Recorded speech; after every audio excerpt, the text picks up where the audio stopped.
This recording in this series of creating chain geometries will continue talking about open edges in a pocket operation. Now, open edges in the pocket operation is necessary to allow the tool to be able to cross over that line. If we did not have an open edge, the tool would only go up until that line and would not mill out this area over here. So we saw in SmartFace that when I click it, it'll automatically give me those open edges on the chain.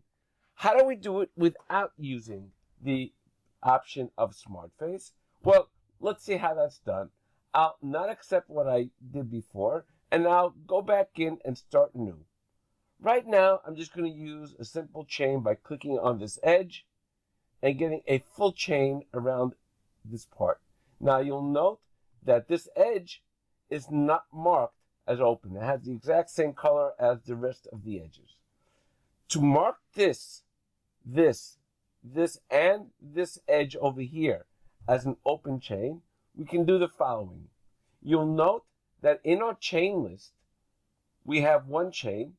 If I right click on it, we have an option over here to mark open edges. If I click on that, every single time I click on an edge, say click on this edge over here, it'll be marked as open. Click on this edge over here, it'll be marked as open. This one, mark that one as open, and then this one. Then we have these four edges marked as open edges. When I'm done, just click on accept, and now we have the option of open edges without using the option of SmartFace. Of course, when you can use the option of SmartFace, such as this, it is always a lot easier just to choose SmartFace and work on that.